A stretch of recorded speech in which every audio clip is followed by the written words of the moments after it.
So in Houston, I'm John Herder. It's Wednesday, the 7th day of September. Great as always to have you along, everybody. In a nutshell, From the Experts is a virtual networking accelerator, helping people across industries connect very quickly in a brief, moderated, interactive show format. It's like a TED Talk with interactive discussion.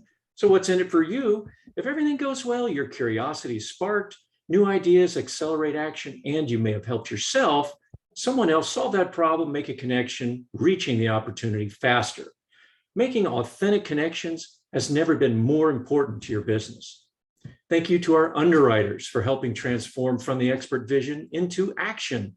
Endeavor Institute, Unique Ventures, Ecosystem 2030, the Canon Community, and Intrapoint. Experts in their own fields, connect with them and learn more about them at fte.network. You'll be glad that you did. Folks, help me welcome our guest expert, Ed Hidalgo. Ed is the Chief Innovation and Engagement Officer at the Cajon Valley Union School District in San Diego, California. He's co-designer of the World of Work Initiative, a career development framework designed for integration across K through 12. He is a former senior leader with Qualcomm in Manpower, where he worked in staffing, contingent labor management, and human resources. Ed's mission?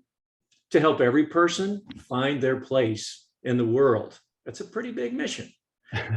Privilege having you here, Ed, and I'm really looking forward to see where the group takes this important discussion today. Over to you.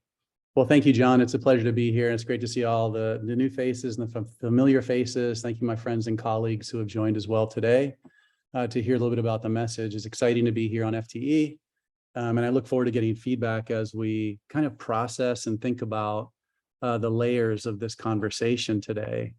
So I'm just going to jump right into it. And again, I'm really thankful that all of you have stopped by today.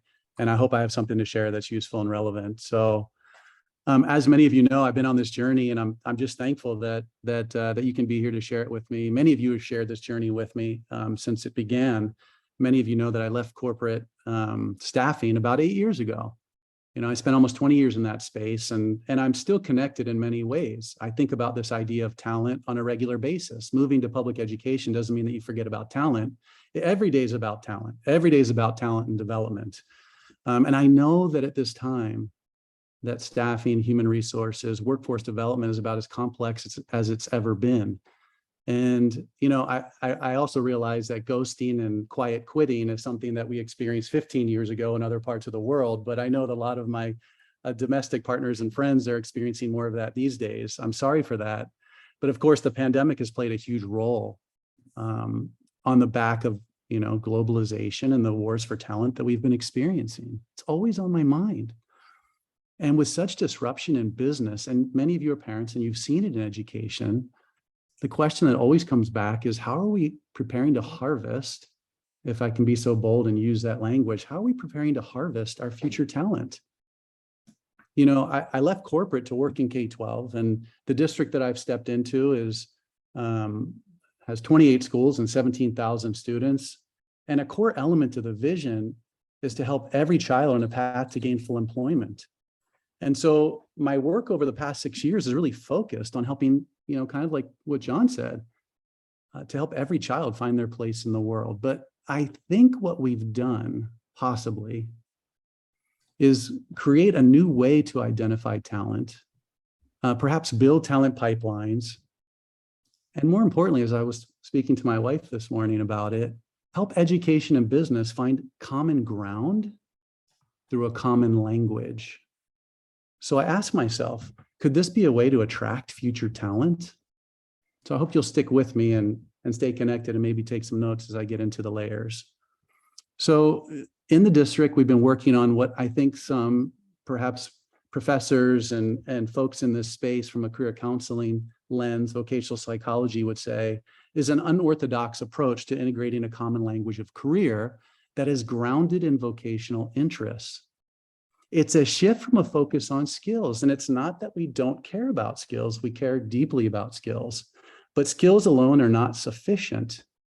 And when we talk about interests, at the foundation of interests, we know that they drive levels of motivation vigor, direction, and persistence. And those elements of the human are key to building skills and to driving that skill building. So to do this, we leverage an interest framework called the RIASEC. And some of you might be familiar with it, some of you may not. So I'm going to just pull it up right now. But the RIASEC is the most researched vocational framework ever created. And this is what we use at the core. It's a well-proven model developed by Dr. John Holland. It has more than 70 years of research. In many ways, this process is as much about understanding self, the child, the human, the individual, and making that connection to the world of work. And that's what we do with youngsters. That's what we do with adults in our network. It's about kids on the early end of this process, beginning to learn about their interests, making connections to careers as they continue to explore every grade and every year. And as a result, the RIASEC, this framework, this model, these 6 themes have become a common language across our entire community. And as it becomes integrated into our community, it also becomes integrated with our workforce partners. And that's where we see the full stack. And sometimes we'll refer to it as K to gray. It's the entire stack of understanding self and connection to career. So I'm wondering how many of you are familiar with the RIASEC? It might be new to you. Some people might call it the RIASEC, but in counseling circles, it's very familiar. So what's interesting about this language and this model is that it's also used in career assessments. In fact, it's used in the gold standards of career assessments, the strong interest inventory and self-directed search. You might be surprised that it's also used by major universities like Arizona State and Ohio State to classify their majors. Well, it's also used by the nation's largest database of jobs, the ONET, with more than 900 careers being organized, classified by the same vocational typology. So when I take a step back and think about the RIASEC, the framework, the language, it's in the world already, but almost hidden in plain sight.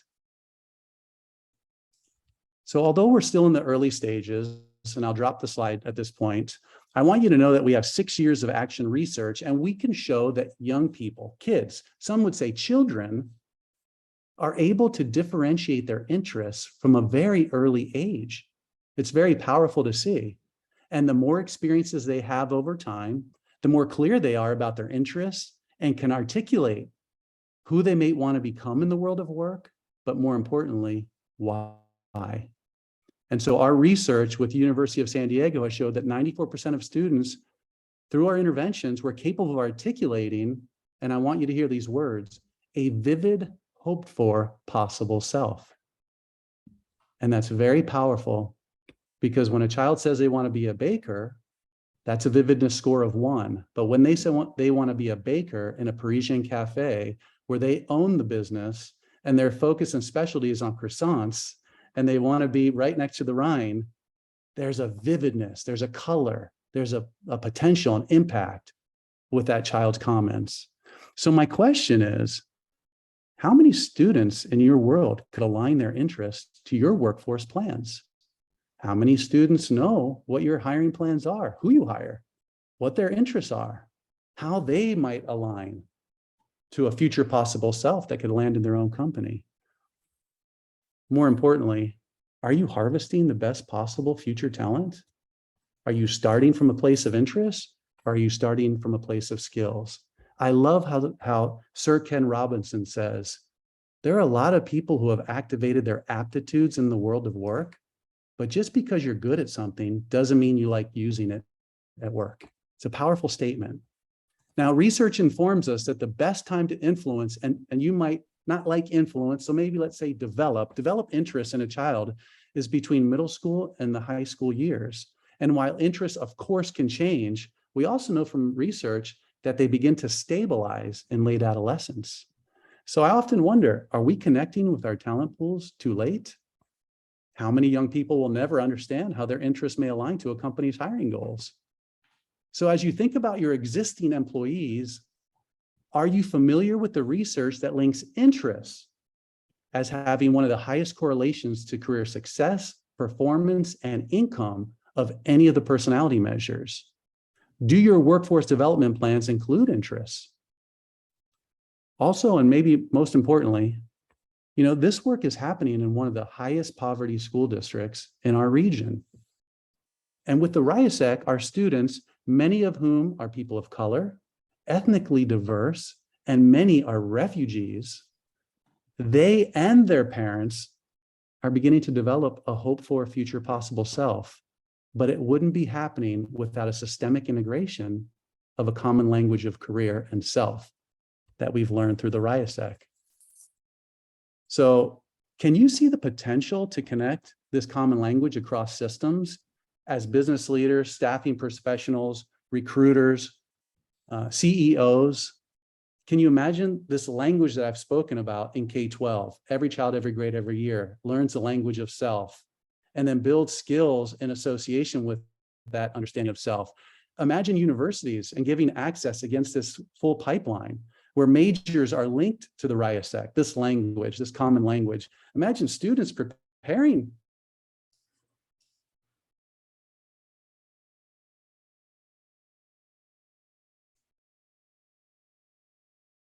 and interests, values, internships aligned to RIASEC, onboarding. What about your individual development plans? What about career development for your individuals within your companies? Do we talk about interests? How are your interests maybe changing? How are they stable? Are you even working in your interest area? And then what about those encore careers or planned retirements? If we want to really be a system of K to gray, how do we support that gray process, that grain process with our workers? John, I think you want to jump in. Yeah, no, we got a question from Claire. She says, well, just about what you said, how does it support people considering career transitions? She works with a group that's passionate about more women into STEM. This includes encouraging girls to consider these fields too. Any response to that? Absolutely. Well, the first thing we'd want to ask is, have you been working in your interest area? Because I would want to save that talent first. They're looking to move. Is it external? Are they looking to leave the company? Are they looking to make a transition internally? Maybe they've developed a skill, like many engineers that I've experienced. They develop a skill, they can be very good at it, but it doesn't necessarily mean that's where they have a high level of interest. So who's having a conversation with that individual, that human, to identify the elements of their strengths? What are their talents? At the core, what are their interests? What's the foundation of the what they're doing? And then we should also be speaking about values. What are your workplace values and how are they in alignment with your current department, with our company, projects that are coming in the future? And I think what's very interesting about your comment related to STEM, I was just looking at a research paper out of Pakistan on the RIASEC. There was a high number of young ladies who were interested in becoming doctors, but very few of them had interest themes in alignment with the investigative theme on the RIASEC. The investigative theme is all about using math and science to solve problems.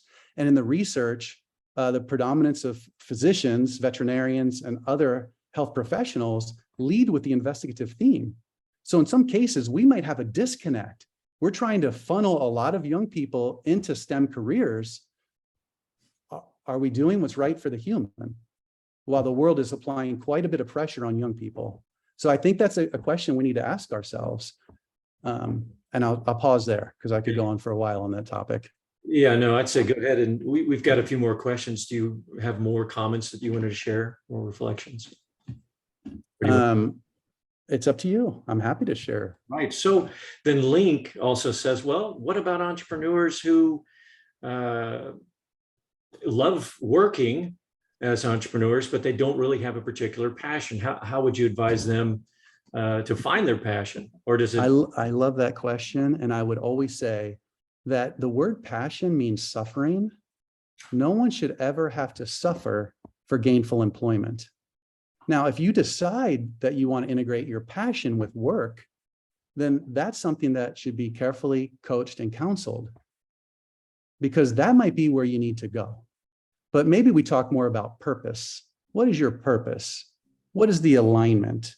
And I think entrepreneurs, my sense for entrepreneurs, and I don't know if there's research on this and I haven't seen the research, but the more in tune that an individual is with their unique interests, what they really care about deeply And if interests truly drive motivation, vigor, and persistence, wouldn't you be more likely to be successful in an entrepreneurial endeavor if you were launching into an area that was deeply connected to who you are as an individual versus just the flavor of the month or the next latest, fractional business?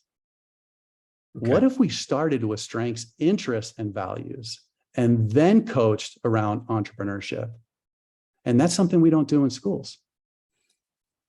Excellent. So Scott Dozier says, well, does this program in education lead to a more diverse output that includes trade schools, technical training, as well as universities, as opposed to a more singular path straight to college and university?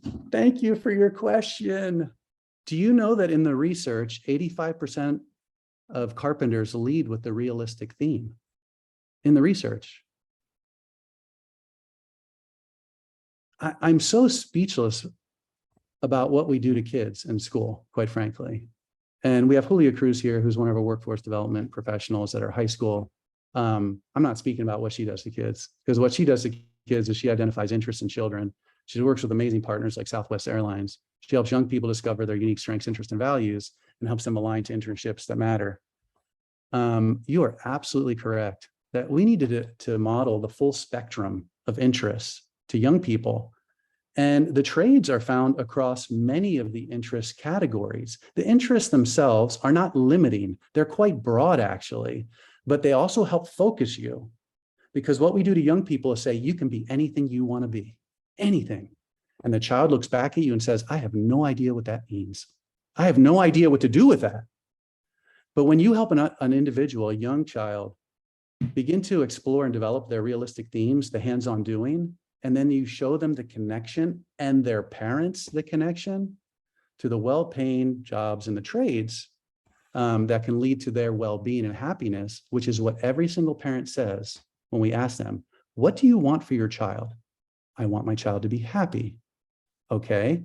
And then we talk about their interests, their strengths, and their values. And they said, no one's ever talked to me about this. Well, this is what we're trying to do for your children. But more importantly, I mean, everyone here has to understand that my lens to this work is all about starting with the end in mind. So I'm thinking about the hiring process. So we have just a couple more minutes for your comments, and then we're going to turn it back over to the group. Lots of good questions. So let's talk about that, how to do that. I know that you're continuing to expand from the work that you've done into extending that pipeline to flow further. Can you end on that? Well, there are a lot of states that are interested in bringing together workforce development, post-secondary in the form of community college, as well as K-12. And I'm doing some work with a really state that's really interesting in this space. There are other ed tech companies that are working on skills, like some of my friends on this call, that are looking to integrate this language into their systems. But our process, and what we often say, is that career development is a human process. We've outsourced this process to software, and we're bringing it back to being a human process. So almost like my question for the group is, we're showing that this can be done in school across all grades in a public school system. But there's probably some other linkages that need to be happening.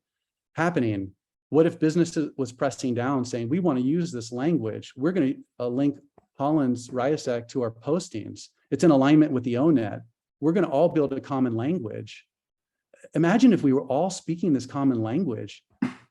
Kids and their parents are confused about what's possible for them. They don't read the Georgetown Center on Education and Workforce Research. They don't go read the Stanford research. They don't go read your research. They don't know where to find it. If we could have a common language that's simple, and that's the beauty of RIASEC, and I'll end on this. This is the perfect paradox. It's so complex when it comes to the research, but it's also so simple that even a child can learn it. If we were thoughtful as adults in our processes to use a common language like this for parents, children, recruiters, managers, if we all use this common language, knowing it's not perfect, but no language is, would we be more likely to help every child see that they're unique and special, and help every child make a connection between who they are and maybe your opportunities and who they want to be in the world? Right. Ed, thank you very much. I appreciate that. We're going to go ahead and open the floor with the group discussion. Here's the group question, just to remind you. And, you know, one of the things that we have to continue to do is to stretch this common language to businesses and have them believe in it and want to make that happen and connect the pipeline to achieve exactly what you're doing. I want to talk to some of you guys that are out there in the doing, but also from the business side and the recruiting. And Greg, I saw your comments. I wanted to wait and then ask you if you could, from the business side, kind of share what you've been seeing and how this has been effective. Yeah, sure. Thanks for being here. Always my good friend over there calls on me. I love to come. Him and I have broken bread and many other things over solving these trying to solve this problem. But yeah, you know, I think it's really great. I think, you know, everything that Ed said is spot on, right? I mean, and you know, and I'll tell you where I think part of the root cause of it comes from, right, is that you always hear so many things about with the job market or whatever with businesses, that there is a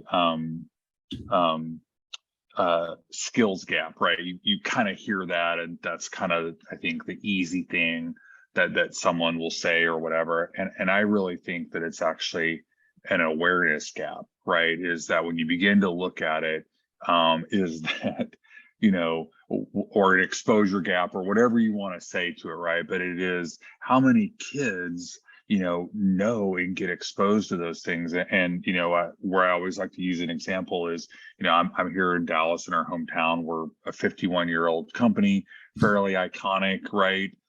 Known brand, certainly known brand, you know, in our own neighborhood.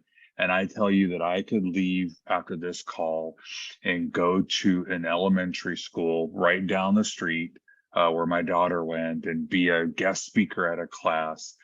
And what the majority of students are going to think are, am I a pilot or am I a flight attendant? That's all they'll think of. And if I happen to be at a more economically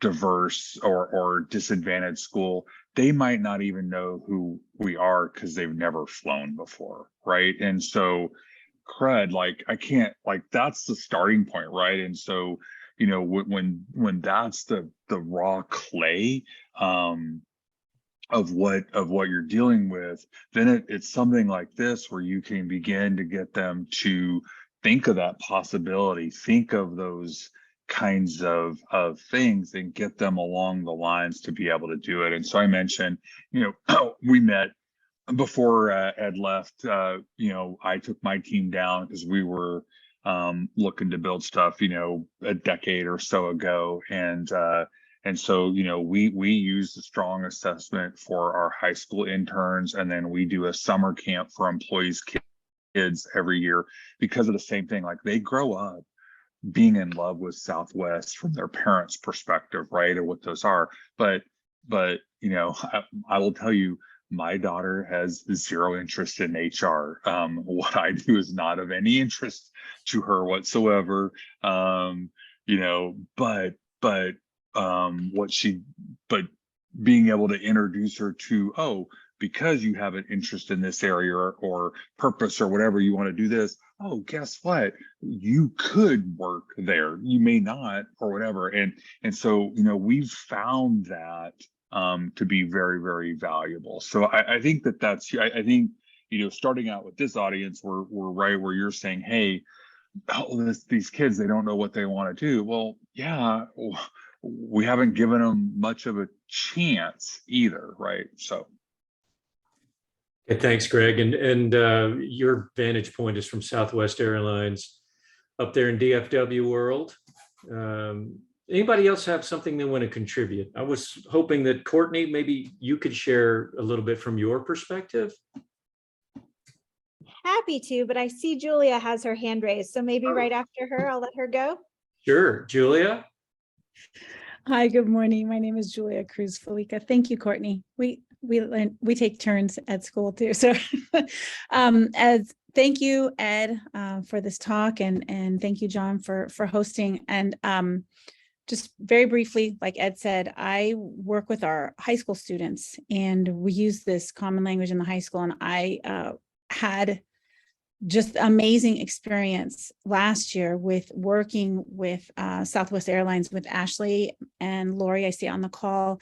They worked with some of our students, and just to speak to the comment that adults are dream killers, because, you know, we really are. I've been in education for a long time. I got multiple decades in education, and never before have I, before coming to Cajon Valley and working with this language, we're talking about the common language of the RIASEC, I have probably killed many a dream, unfortunately, because I just didn't know how to talk about, I didn't know how to talk to my students. I didn't have the language. I had, as Ed had mentioned, I had passion for being in education. I had passion for working with children, but now I have purpose. And the purpose that I have now is to be able to be of maximum service to our students, to their families, and then the surrounding community. And how can we do that? Is we can do that with this common thread that's accessible for K to gray. Like Ed said, it's accessible for kindergartners, it's accessible for their parents and their grandparents. We have a community outreach program that's very solid here in our district, and we can use this language with our adults as well that are looking to find something that they're passionate about, where they can hit like every one of those key things. As Ed said, you know, we want success, we want that great performance, and then we want income, right? We want income for these kids. So now, when I give them the tools to be able to talk about what they love, what they want to do, then I can help them guide those things. Switch sides of this and think about the workforce participants that you're looking at. How is that working for them? Is it adaptable and easy for them to grab hold of? What's your experience there? Absolutely, it is. Actually, I've shared some of this language, obviously, with our mentors. So I match students up with mentorships here in the San Diego area, and sharing the language with the mentors is very important, because from the business perspective, you have openings, you have needs, you have areas that perhaps you don't know, just like I didn't know how to use certain language to say, someone with this interest, someone with this theme of the RIASEC would really fit well in this department, and somebody else would fit well over here in this department. The language is really, once you become familiar with it, it applies to everything. And honestly, the biggest thing that I say to students right now, and I would say the same thing to industry members, is that all work has value. You just need to find the right person, right, for that work. And the language transfers, is transferable. Right. Thank you very much for that. Courtney, you want to jump in on that? And while I'm doing that, I'm also putting these little daggers of, well, why would companies do it? Why, prove to us it's competitive. So, I mean, what you're saying makes sense, but it's probably, is it hard to convince? So Courtney, run with that. Well, thank you. I wanted to actually address that and connect a couple of points that I heard from Ed and Greg. So my company, Skillsline, is teaching the foundations of human skills to young people in workforce entrance. And, when we hear this skill gap that we hear about all the time, a lot of those skills are the ones that we teach, things like communication and teamwork and critical thinking, these really critical skills to succeed in a career. And, but I liked what Greg said about, really, do we have a skills gap or an awareness gap? Because what we've found is that it's really important to bring awareness around these skills, but the first thing that you really need is the purpose for why you might build them. And the purpose comes from the interests. And so just trying to connect a few things here from early interest building in K-12 through to the skills that we need so badly in our workforce and are missing. I think it really is about helping young people understand their interests, connecting those through a common language to a career that enables them to have a purpose for being in school, for learning. Then we bring the awareness of these human skills that are going to enable them to achieve that purpose. And now there's a reason for those as well. And now we have fully formed humans that are ready to enter our workforce and really contribute. And there's a reason behind all of that. And so I think it's just a lot of different pieces that we have the opportunity to connect. Makes good sense. Any other feedback on that? Jillian, would you mind sharing your perspective? Sure. Good afternoon, everyone. So I'm Julian Campion. I have responsibility at Geisinger, and we're a large healthcare, integrated healthcare system. I have responsibility for recruitment, organizational development, and learning. I also sit on the Pennsylvania Workforce Development Board, and I'm currently chairing our Career Pathways Committee to create a One Geisinger career pathway. So when I wear kind of all those hats, and I think about, someone said there we confuse people as an employer sometimes, because we talk about the jobs that we most need to fill in our organization, and quite honestly, you probably know this, but healthcare, like many other organizations, has a major staffing problem. And we're spending millions and millions of dollars in agency staff right now because we can't hire enough nurses for the bedside. And so when I would love to go out and do the assessment, and I would love to go out and help people find their, their interest in their careers, that really would be my purpose and passion. But the truth is, as an employer, I need to go into the schools, and we need to create programs where we go into the schools and say, no, it's not all just physicians and nurses, but the majority of the roles we need are physicians and nurses. And so I think we're challenged in trying to do the right thing by the students and by the parents, but also making sure we're not selling jobs that, we may not even have enough of. If everyone gets really excited about the robot surgeon or the flight helicopter, that's fantastic, but I hire 5 of those a year. if I'm fortunate. And so I think that's where I would love, any insight from this group is finding the balance of meeting the well, actually it's 3 stakeholders in my mind: meeting the organization's needs for talent, meeting the community's needs for access to jobs so they don't leave our communities and go somewhere else, because we really need them to stay here and work in these in our organizations. And then also meeting the workforce development goals of the state of Pennsylvania. So it's all this intersection of, if we put the student or the human in the middle of all of this, how do we best serve them? Ed, take a shot at that. Well, I have schools that are integrating the RIASEC. Duquesne is one of them. It's a small school. There's several that are implementing this model exactly for the reasons that you say. And why should you carry all the pressure to have all the jobs to serve everyone? The pressure should go back onto the schools and to the humans. Like, we should be the ones, if we don't understand by understanding who we are and what our strengths, interests, and values are, then we're just looking for handouts from whoever, the leading employer is in our area. We need to flip that script. The responsibility needs to go back on the individuals to understand who they are and then understand what are the best opportunities for them in their region. And we should start by localizing career development based on all the jobs that are beautifully available, not just the robot technicians, of course. And quite frankly, in the research, you're not going to have as many kids with interests along the lines of the RIASEC for that role anyhow. So what if students were canceling themselves out? I know it's the wrong term. It sounds like the wrong term, but let's shift the thinking.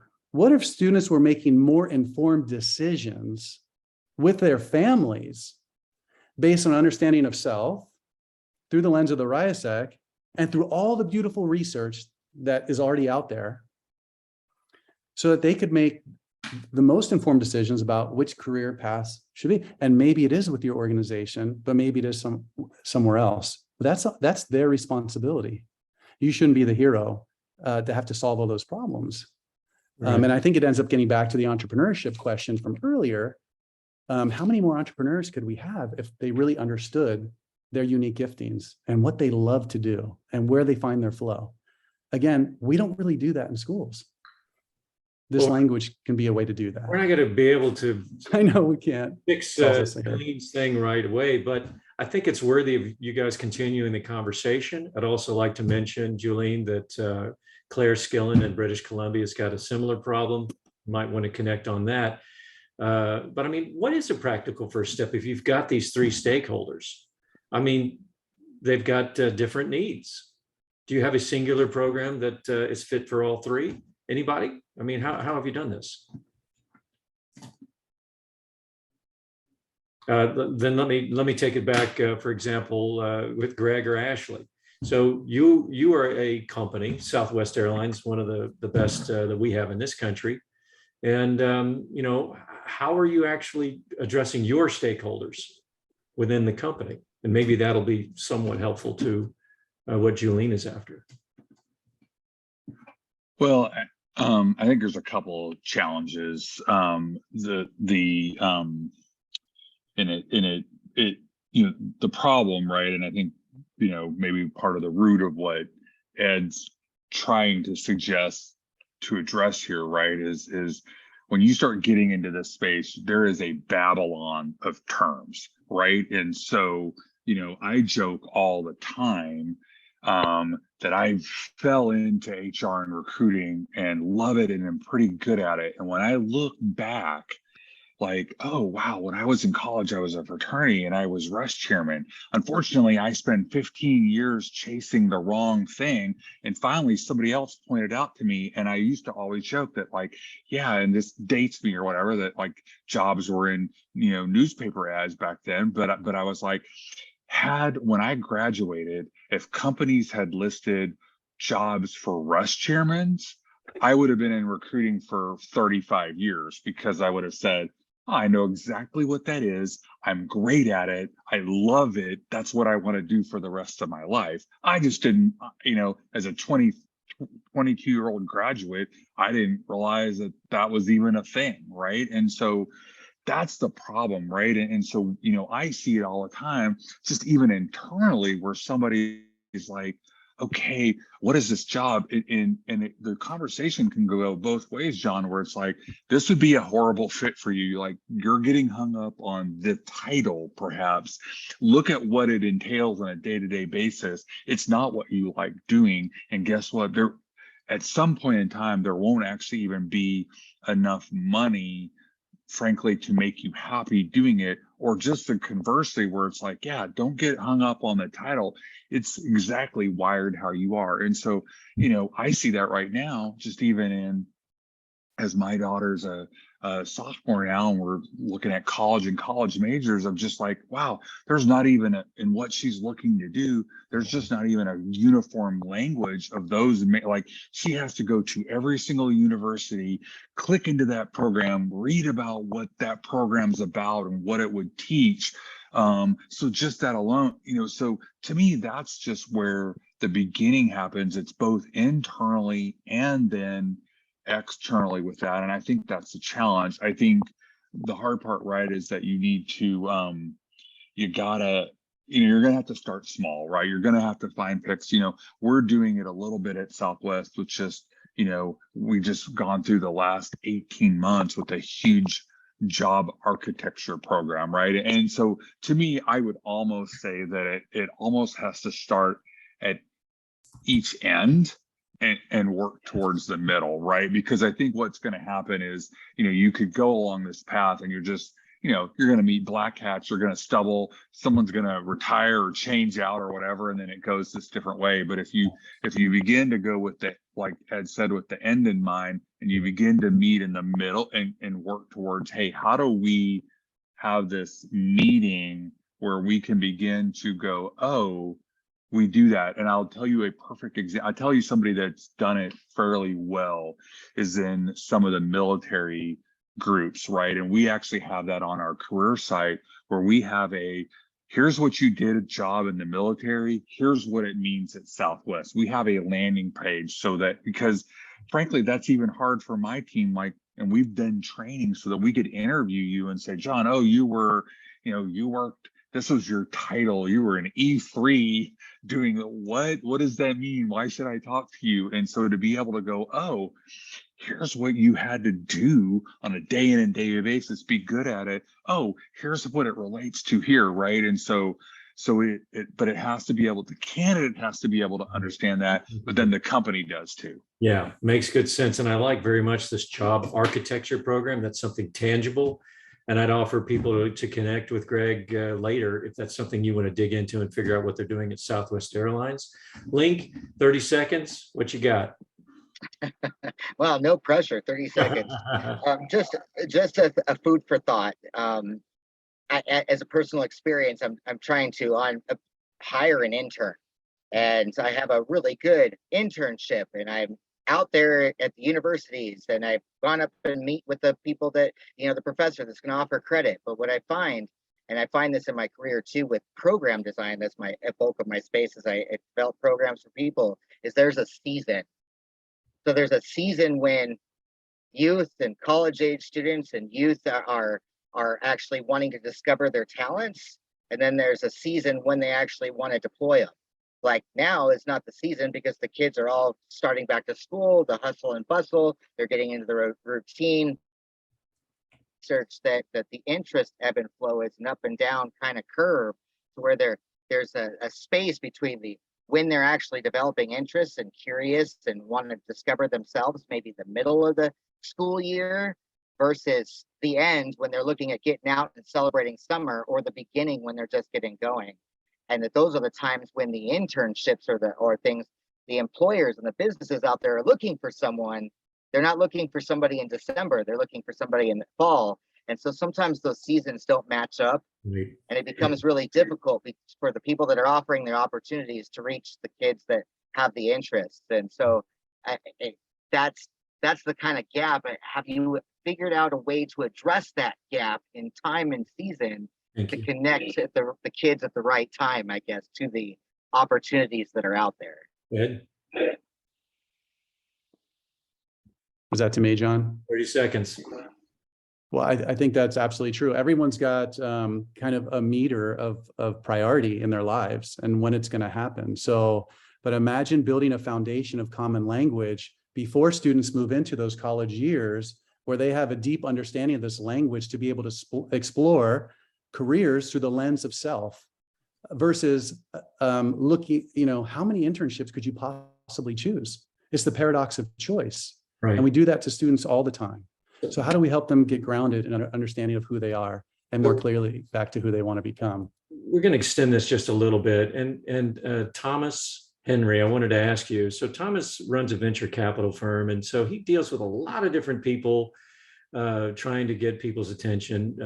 And so Thomas, from your perspective, how would you guide Ed or somebody who's actually trying to influence, or maybe Julian, any thoughts from what you've heard? No, I think the efforts that Ed and Julian and even Greg is perpetuating, making sure that that entrepreneurship is not about one single frame of mind, correct? I mean, that ability to expand your horizon at a very early age, understanding what does it take to go through the entire value chain, everything from having the technical discipline to commercializing, correct? So that whole circle of life, I call it, it's not for the faint-hearted, correct?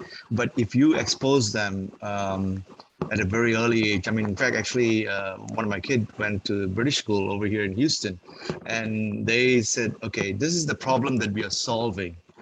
Trying to solve, come up with an invention on how you try to solve this. So at a very young age, she was, I think, middle school. And what happened was you see that creativity start and stem, and then very quickly they tend to, how shall I say, I don't want to say pigeonhole themselves, but trying to find tracks on where they've excelled. So when you take a look at the whole value chain, somebody might say, hey, I'm very good at marketing. I can talk about the product and I want to pursue that aspect of it. Or somebody might say, hey, I'm good at designing stuff and I'm good at creating stuff. So I'm in part of the creativity. So I like that RIASEC model. And the issue we have is it changes with time, correct? I mean, that research was done so many years back. Now, if you take a look at what Gen Zs are looking at, I find the Gen Zs, I find the Gen Zs more like ADD, correct? They want to try everything and the patience is not there. And very often in the entrepreneur type ecosystem, you need that patience. And how do you build that patience in? Thank you very much, Thomas. Guys, connect with Thomas. He's and his firm is amazing. They're dealing with all kinds of companies who've got great ideas and have to meet reality and make them work. And that's hard to do. Ed, you work with university students also. So again, you know, getting them on the train.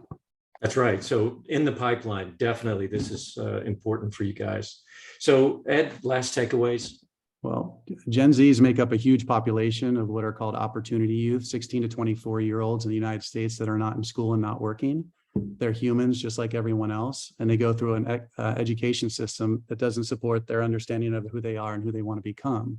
And just like entrepreneurs typically do not work as soloists, just like Gallup says, we need to build well-rounded teams, not well-rounded people. And so this language helps young people understand who they are, but also helps them understand who their classmates are. And I think if we look, and I love what Greg said, the simplicity of this language is one that can help every child and their parents see a future possible selves for their children. So I hope you look more into it. I put some research links in another paper that John can share. If you have any questions for me, please don't hesitate to reach out. There's so many more layers to share. Simple is really important. Good stuff. To get this work done. Thank you very much, Ed. And folks, how was the talk and discussion today? Would you please take 30 seconds and fill out the FTE survey that we just dropped in the box there? Let us know how we're doing. We're going to improve with your help. You or somebody you know, a thought leader, want to test drive a certain challenge that you have, get some new ideas, help others to connect and learn faster, just like right now? Hey, our call to experts is open. We are growing fast thanks to you. Keep sharing FTE with other leaders who want to connect and learn. And check out our on-demand library with experts and content available in video and podcast. Today's show notes with all the contact and the backup info that Ed promised are going to be hitting your mailbox a little bit later today. Next up on the FTE show in 6 days, Tuesday, September 13th, Nebula Compute CEO Mike Bloxton leads the conversation, Discover Purpose when you ask the right questions. Tuesday, September 20th, in 2 weeks, FTE and the Endeavor Institute actually launch our energy transition channel with ESG and energy transition strategist, Nick Welch. Learn more and register on our website at fte.network.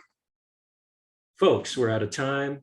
Thank you once again, Ed. Wow, it's been a real pleasure. And to all of you guys for making time to connect and learn on From the Experts. Take care, everybody.